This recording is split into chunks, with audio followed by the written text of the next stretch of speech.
السلام عليكم ورحمة الله وبركاته. أهلا وسهلا بكم أصدقائي في قناتكم تعلم على الماشي أو Learn as you go Academy. مجددا معكم ماهر غازي بدرس جديد من دروس تعليم اللغة الإنجليزية الاختصاصية. عنوان درسنا اليوم المصطلحات والاختصارات والتعاريف المستخدمة في قطاع إدارة وتنسيق المخيمات. لنبدأ بعون الله أصدقائي.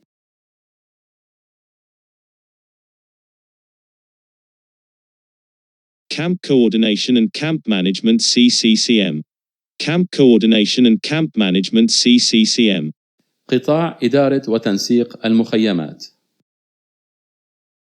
Global Positioning System GPS.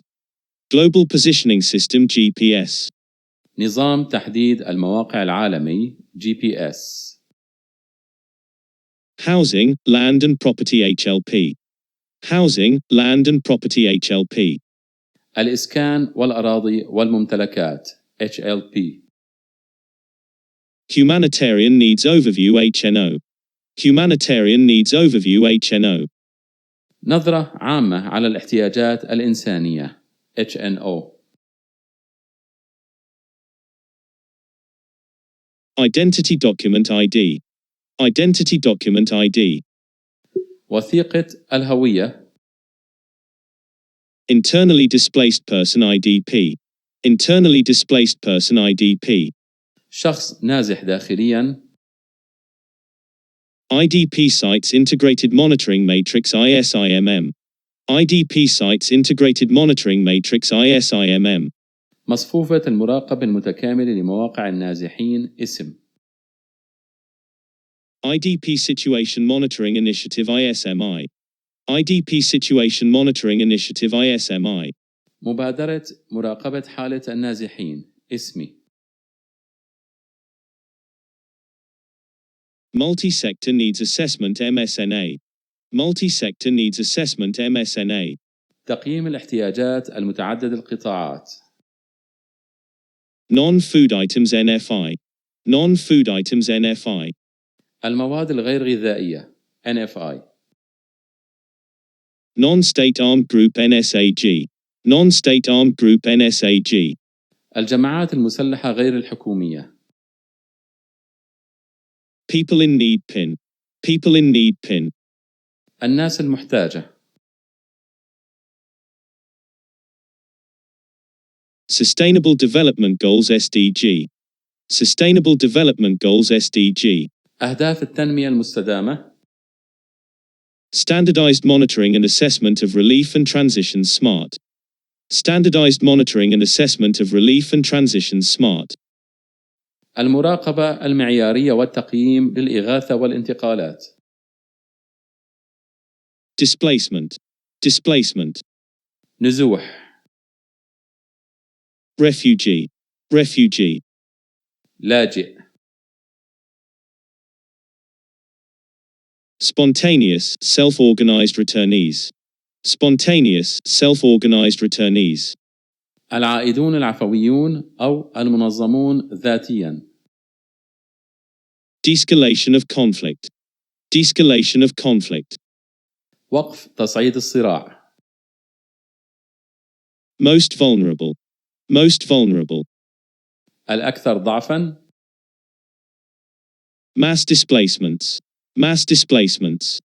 النزوح الجماعي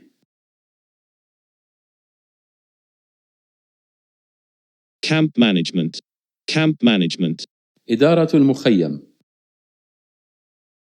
Spontaneous, self-established camps. Spontaneous, self-established camps. المخيمات العفوية أو القائمة بذاتها Insulation sheets. Insulation sheets. صفائح العزل Graveling. Graveling.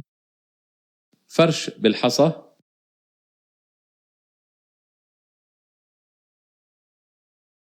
Infrastructure. Infrastructure. البنية التحتية Shelter. Shelter. المأوى Privacy and dignity. Privacy and dignity. الخصوصية والكرامة Settlement. Settlement. مستوطنة tent structure, tent structure, هيكل الخيمة. tent cover, tent cover, غطاء الخيمة، وهو طبقة إضافية من المواد ممتدة على السطح الخارجي للخيمة لمنع المطر. tent insulation, tent insulation, عزل الخيمة. a single fly tent, tents with one layer of fabric.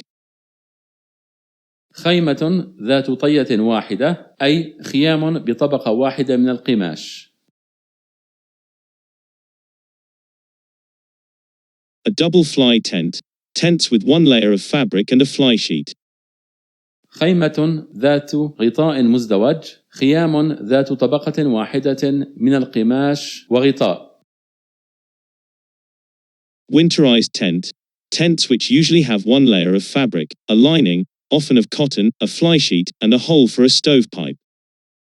خيمة الشتاء، الخيام التي عادة ما تحتوي على طبقة واحدة من القماش وبطانة غالبا تكون من القطن، وغطاء الخيمة وفتحة لأنبوب الموقد. Emergency shelter solution. Emergency shelter solution. حل المأوى في حالات الطوارئ.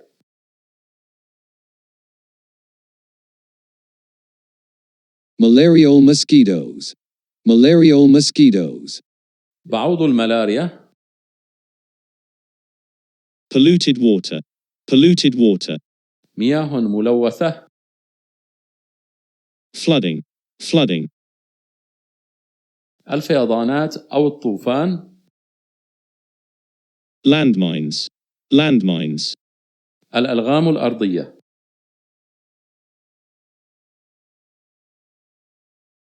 Clusters of tents. Clusters of tents. مجموعات من الخيام. How many tents can I pitch? How many tents can I pitch? كم عدد الخيام التي يمكنني نصبها؟ Sphere indicators. Sphere indicators. مؤشرات إسفير. Drainage. Drainage. مصرف المياه أو المجاري. Shallow slopes. Shallow slopes. المنحدرات الضحلة. Steep slopes. Steep slopes. منحدرات حادة. Ditches. Ditches. الخنادق. Fire breaks and spacing. Fire breaks and spacing. فواصل النار والتباعد. Tent fly sheet. An extra sheet of material stretched over the outside of a tent to keep the rain out. غطاء الخيمة، وهو طبقة إضافية من المواد ممتدة على السطح الخارجي للخيمة لمنع المطر. Rotting. Rotting. التعفن. Ventilation. Ventilation. تهوية. Vermin. Vermin. الهوام أو الحشرات الطفيلية. Strong mallet. Strong mallet. مطرقة خشبية قوية. Spade or shovel. Spade or shovel. مجرفة أو مسحات. Pickaxe. Pickaxe. معول. Plastic sheeting. Plastic sheeting. الأغطية البلاستيكية.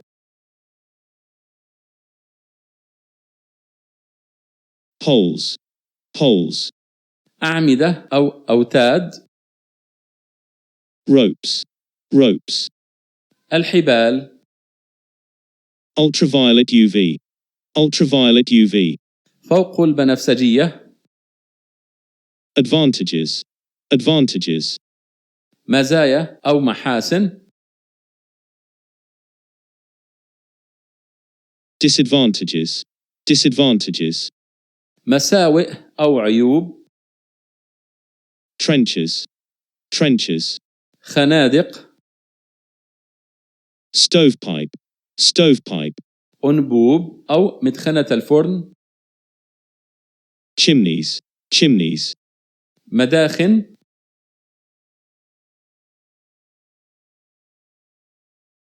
fuel, fuel. وقود، Mattress, mattress. فراش، Air freight, air freight. الشحن الجوي، Tunnel structures, tunnel structures. هياكل القنوات، A tunnel-shaped structure, a tunnel-shaped structure. بنية على شكل نفق، Site Management Agency SMA, Site Management Agency SMA. وكالة إدارة الموقع، Sexual exploitation and abuse, sexual exploitation and abuse. الاستغلال والاعتداء الجنسيين، Preventing sexual exploitation and abuse PSEA, preventing sexual exploitation and abuse PSEA. منع الاستغلال والاعتداء الجنسيين، Provider of last resort, POLR, provider of last resort, POLR. مزود الملاذ الأخير، International Organization for Migration IOM, International Organization for Migration IOM. المنظمة الدولية للهجرة IOM، Water, sanitation and hygiene, WASH. Water, sanitation and hygiene, WASH. المياه والصرف الصحي والنظافة،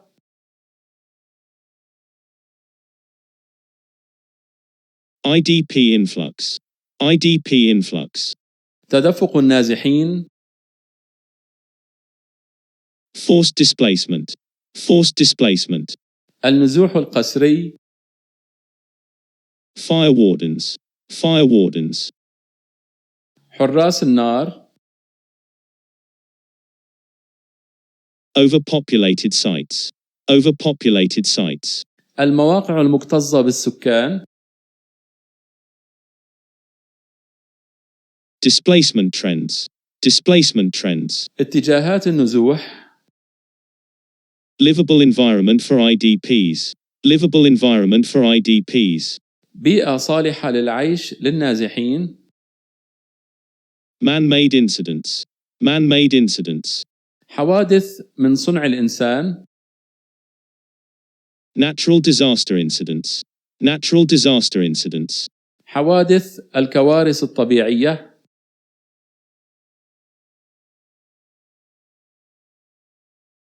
Land identification, first stage. Land identification, first stage. تحديد الأرض المرحلة الأولى، Land due diligence, second stage. Land due diligence, second stage. التحقق من أهلية الأرض المرحلة الثانية، Land verification, third stage. Land verification, third stage. التحقق من الأرض المرحلة الثالثة، Participatory management. Participatory management. الإدارة التشاركية، Camp governance. Camp governance. حوكمة أو إدارة المخيم، Protection mainstreaming. Protection mainstreaming. تضمين أو تعميم الحماية، Community leaders. Community leaders. قادة المجتمع، Vocational trainings for IDPs. Vocational trainings for IDPs. التدريبات المهنية للنازحين، Camp closure. Camp closure. إغلاق المخيم، Exit strategy. Exit strategy. استراتيجية الخروج، Spontaneous IDP site. Spontaneous IDP site. موقع النازحين العفوي، Improvised shelter. Improvised shelter. مأوى مرتجل، Communal latrines, kitchens. Communal latrines, kitchens. مراحيض أو مطابخ مشتركة، Temporary accommodation, displacement, families will possibly move forward, back. Temporary accommodation, displacement, families will possibly move forward, back. الإقامة المؤقتة أو النزوح، من المحتمل أن تتحرك العائلات أماماً أو إلى الخلف، Unlisted IDP site. Unlisted IDP site. موقع نازحين غير مدرج في القوائم. IDP site existence verification. IDP site existence verification. التحقق من وجود موقع النازحين. IDP site P code. IDP site P code. رمز موقع النازحين. Camp management toolkit. Camp management toolkit. مجموعة أدوات إدارة المخيم. Do no harm principle. Do no harm principle. مبدأ عدم الإضرار. Business-oriented camps. Business-oriented camps. المخيمات الموجهة للأعمال. Fire units, concrete rooms equipped with firefighting tools. Fire units, concrete rooms equipped with firefighting tools. وحدات الإطفاء، غرف خرسانية مجهزة بأدوات مكافحة الحريق. Pull factors in IDP sites. Pull factors in IDP sites. عوامل الجذب في مواقع النازحين. Push factors in IDP sites. Push factors in IDP sites. عوامل الدفع في مواقع النازحين.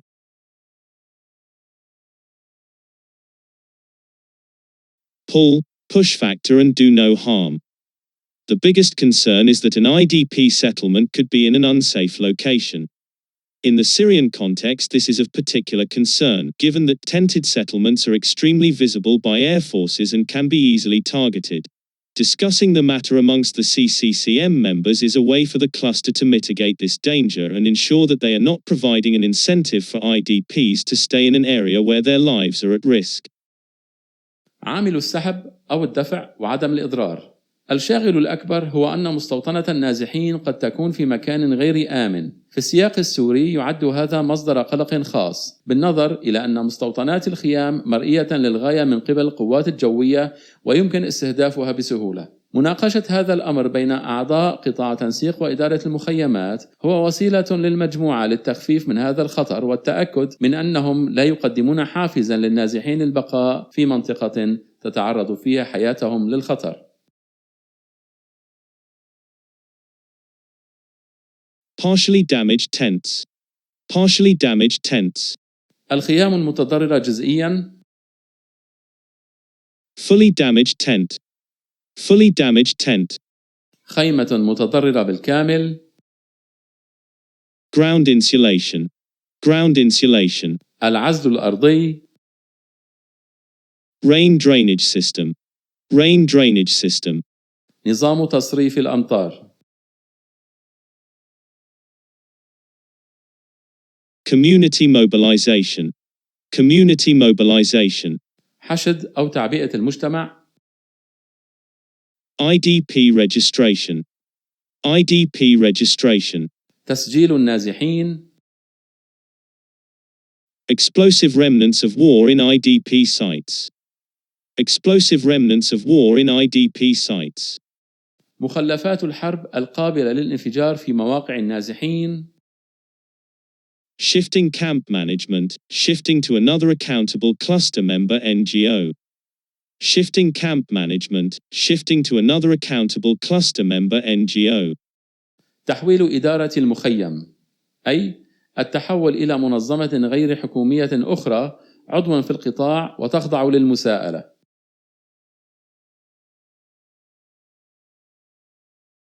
IDP site layout. IDP site layout. مخطط موقع النازحين. IDP camps demarcation, land boundaries drawing. IDP camps demarcation, land boundaries drawing. ترسيم حدود المخيمات، مخطط الحدود البرية. Fire mitigation, prevention. Fire mitigation, prevention. تخفيف أو منع الحريق. Fire awareness campaign. Fire awareness campaign. حملة توعية بالحرائق. Camp management toolbox. Camp management toolbox. مجموعة أدوات إدارة المخيم. Sphere Handbook. Sphere Handbook. مرجع سفير. CCCM GBV Cluster Guidelines. CCCM مبادئ قطاع GBV إدارة Cluster وتنسيق Guidelines. المخيمات التوجيهية للعنف المبني على الجنس. IDP Guiding Principles. IDP Guiding Principles. المبادئ التوجيهية للنازحين.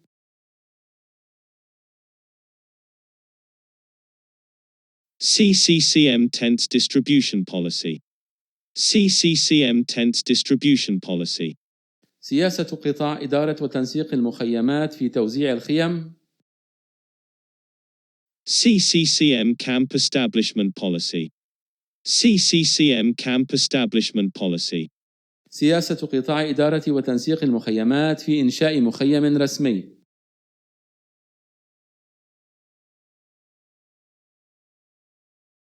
Return to community of origin. This is not referred as return as defined by UN, but further a return with worse living and working conditions. This term is currently used by CCCM cluster to refer to unorganized return that do not fulfill the conditions of actual return. العودة إلى المجتمع الأصلي. لا يشار إلى هذا على أنه عودة كما حددتها الأمم المتحدة، ولكن أيضا عودة مع ظروف معيشية وعمل أسوأ. ويستخدم هذا المصطلح حاليا بواسطة مجموعة تنسيق وإدارة المخيمات للإشارة إلى العائد غير المنظم الذي لا يفي بشروط العودة الفعلية. Random tents. Not IDP site, less than 20 IDPs, 4 families without HLP, randomly located on a land, multi-land. خيام عشوائية. ليست مواقع للنازحين داخليا. أقل من 20 نازحا أو 4 عائلات ليس لديها HLP تقع بشكل عشوائي على أرض أو أراضٍ متعددة.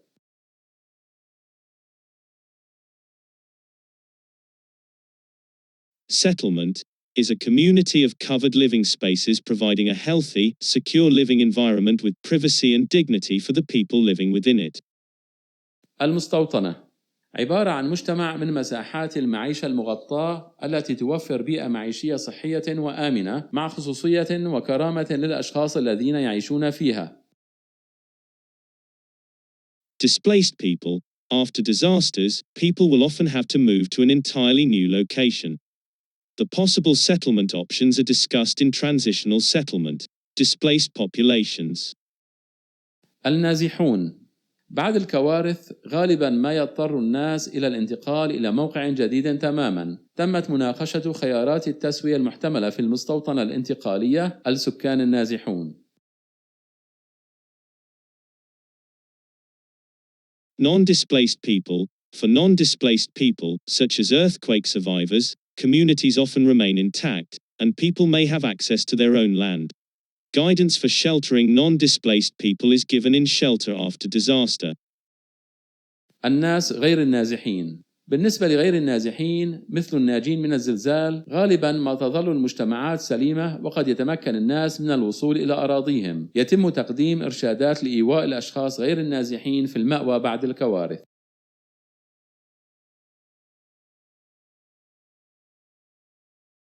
ISIMM IDP Sites Integrated Monitoring Matrix. The ISIMM is the primary tool of the CCCM cluster and is produced on a monthly basis. It lists all IDP sites verified by CCCM cluster members and the reported coverage of each sector within the camp. IDP sites are arranged by camp cluster. مصفوفة المراقبة المتكاملة لتجمعات النازحين أو ما يعرف باسم. المصفوفة هي عبارة عن أداة أساسية لقطاع إدارة وتنسيق المخيمات ويتم إصدارها بشكل شهري. هذه المصفوفة هي قائمة لجميع المخيمات التي تم التحقق منها من قبل أعضاء قطاع إدارة وتنسيق المخيمات، بالإضافة إلى نسبة تغطية كل قطاع خدمي على حدة في كل مخيم. تم ترتيب أماكن تجمعات النازحين بمجموعات أي كتلة المخيمات. ISIMM Plus. It is one of the important tools for the sector and it is used in 2 cases, registering a camp and updating the camp information on a quarterly basis. It is a multi-sectoral questionnaire dedicated to the camps, like the multi-sectoral needs assessments, and it is practically the largest questionnaire that can give detailed information about the camp. أداة مصفوفة المراقبة المتكاملة لتجمعات النازحين اسم بلس هي واحدة من الأدوات المهمة للقطاع، ويتم استعمالها بحالتين: تسجيل مخيم وتحديث معلومات المخيم بشكل ربعي سنوي، وهي عبارة عن استبيان متعدد القطاعات مخصص للمخيمات، مثل تقييم احتياجات المتعدد القطاعات، وهو عملياً أكثر استبيان من الممكن أن يعطي معلومات تفصيلية عن المخيم. Planned camp, the structures that are established by an accountable humanitarian actor and to the extent possible, the meet the minimum sphere standards. The site was chosen by the humanitarian actor. المخيم الرسمي أو المخيم الذي تم التخطيط له هو المخيم الذي يتم إنشاؤه من قبل جهة إنسانية مساءلة إلى حد ما، وهي عضو فعال في القطاع. والمخيم يتوافق مع المعايير الدنيا لمرجع سفير وإرشادات الكتلة، ويجب أن يكون موقع المخيم قد تم اختياره من قبل الجهات الإنسانية، بالإضافة إلى إنشاء بنية تحتية قبل مجيء النازحين إلى المخيم إن أمكن ذلك.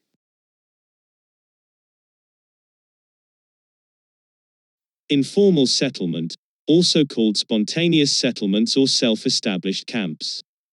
They are a group of tented of other types of housing units established by the IDPs themselves or by non-experienced actors, often erected on land that the occupants have no legal claim to. The IDPs do intend to stay in this location for an extended period of time. At the moment, most of the so-called IDP camps in Syria fall under this category. المخيم الغير رسمي أيضاً يسمى بالمخيم العفوي أو المخيم المنشأ من قبل النازحين أنفسهم. هو مجموعة من الخيم التي قام النازحون بنصبها بأنفسهم أو من قبل ممثل إنساني ليس لديه الخبرة. في أغلب الأحيان تكون هذه المخيمات قد أنشئت على أرض ما، حيث أن القاطنين في الخيم لا يملكون المطلب القانوني لها. النازحين لديهم النية للبقاء في هذه الأماكن لفترة طويلة من الزمن، وفي الوقت الحاضر معظم أماكن تجمع النازحين كهذه تسمى في الداخل السوري مخيمات، وجميعها يندرج تحت هذه الفئة.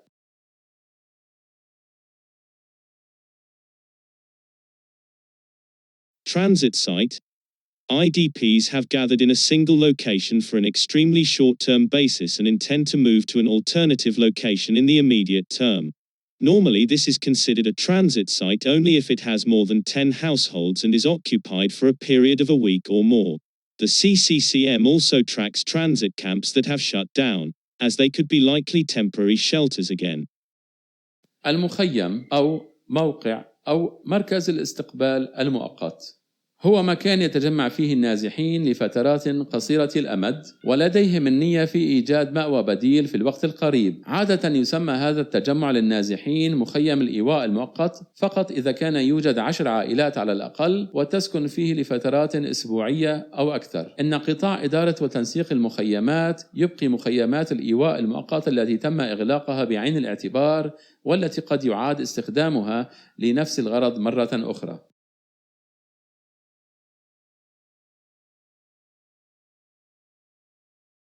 Collective center. Other types of settlements, i.e., public buildings, schools, private collective building, factories that are inhabited by 5 or more IDP families. مركز الإيواء الجماعي نوع آخر من أماكن تجمع النازحين، مثل الأبنية العامة أو المدارس أو الأبنية الخاصة أو المصانع المأهولة التي يقطنها 5 عائلات أو أكثر. Reception, transit center. A temporary shelter or group of shelters that was erected to provide extremely short-term support to IDPs while they are registered and referred to alternative housing solutions. These sites are often established during extremely large displacements. مركز الاستقبال المؤقت وهو مأوى مؤقت أو مجموعة ملاجئ مؤقتة التي أنشئت من أجل تقديم الدعم للنازحين لفترة قصيرة جدا، ريثما يتم تسجيلهم وإحالتهم إلى حلول سكنية بديلة. يتم إنشاء هذا النوع من المأوى خلال حالات النزوح الكبيرة جدا.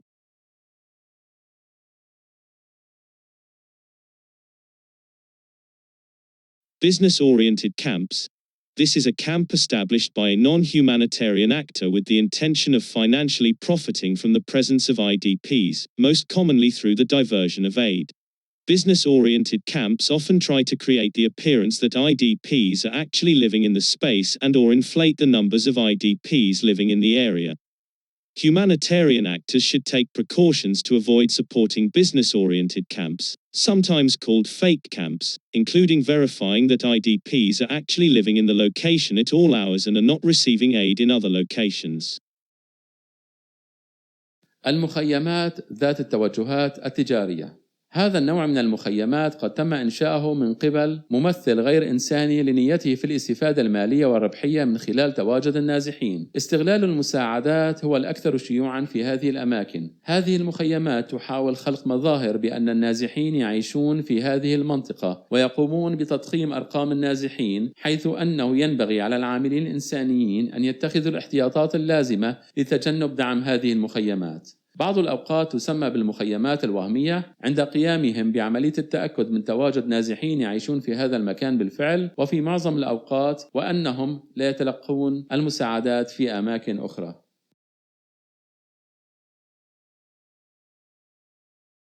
IDP sites. This is an inclusive term that captures all of the mentioned previously types of IDP settlements. مكان إيواء النازحين هذا مصطلح شامل يستخدم لجميع فئات المأوى للنازحين التي ذكرناها سابقاً.